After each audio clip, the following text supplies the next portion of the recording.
Somebody buy it for $20 for a laugh. No, $46 million. $46 million for something that resembles what would probably happen if a 2-year-old toddler was left on its own with a bottle of ketchup. Listen to the absolute tripe they spout to describe it. Red is the colour of wine, but also of blood, and these canvases encompass both the sensual pleasure and violent debauchery associated with the god. This contrast is echoed in the painting's combination of euphoric loops that soar upwards and vermilion floods of paint that ooze and cascade down the canvas. The unfurling gestures of these paintings were made like Henry Matisse's works in old age, with a brush affixed to the end of a pole, which lends them their vitality and scale. What a load of bollocks. That gibberish is another example of obscurantism, a rhetorical device modern art snobs use to disguise the fact that their art is completely meaningless. It's just a fancy way of confusing people so their initial discernment is temporarily suspended, making them afraid of criticizing such art for fear of appearing uncultured or ignorant. In reality, their first instinct is totally correct. The vast majority of modern art is talentless trash. Sometimes it's literally trash. And the entire industry is a price-fixing scam, where galleries and auction houses in coordination with elitist collectors keep values grossly inflated. Collectors also gift crappy inflated modern art as a charitable donation so they can avoid paying tax. Others buy shitty modern art simply as a way to launder money. It took Da Vinci 3 years to paint The Last Supper. The bloke who did this just stuck a brush to a pole, dipped it in paint, went like that a few times, and hey presto, that'll be $46 million,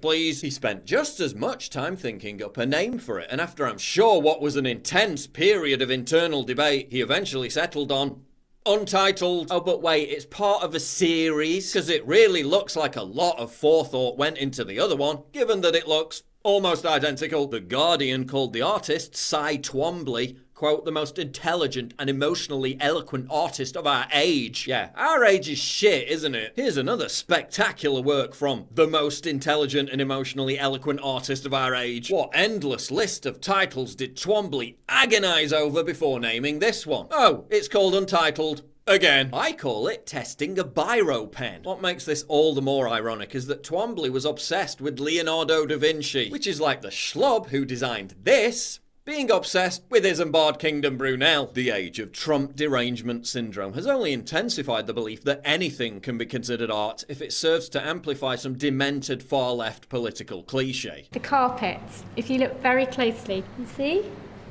It's made up of thousands and thousands of African babies. Oh, it's like he's literally walking on African babies. Yes.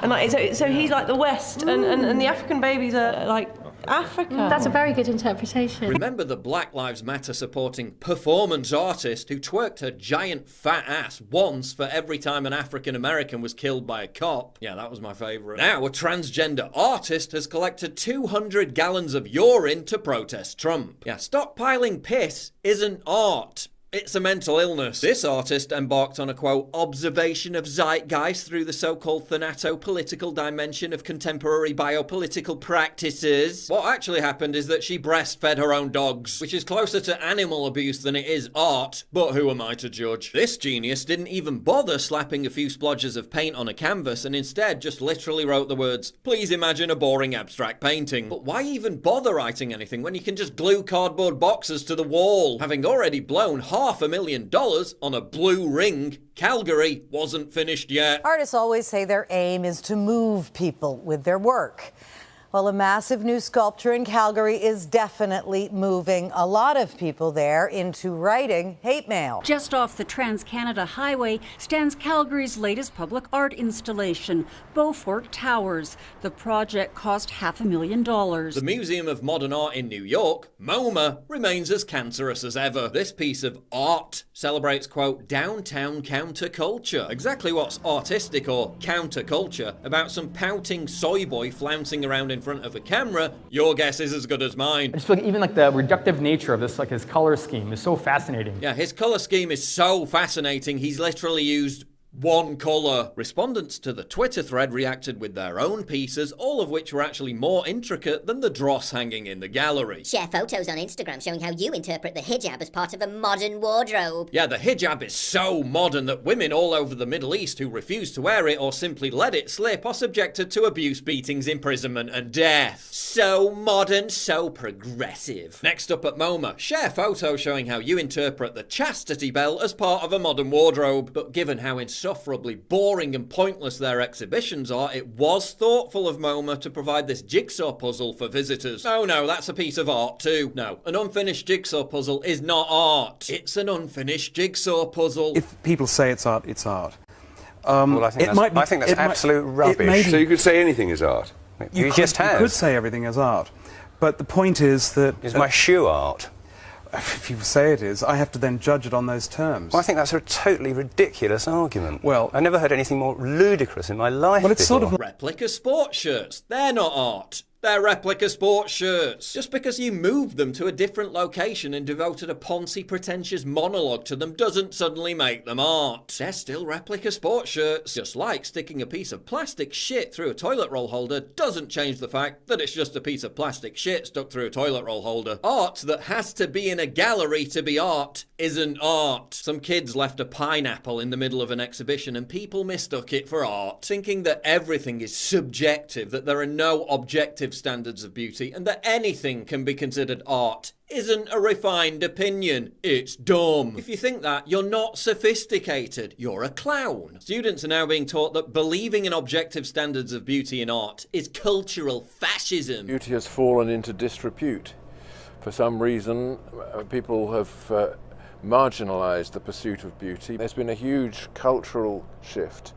An almost deliberate attempt to expel beauty from the place in human life that it naturally occupies, which is the centre. The message that art has been perpetrating for the last 50 or even 100 years, that in the end, that our aspirations to be something better are all self-deception and delusion. Of course there is natural beauty, and there's the beauty of the human face and the human form, there's the beauty of animals and the beauty of landscape.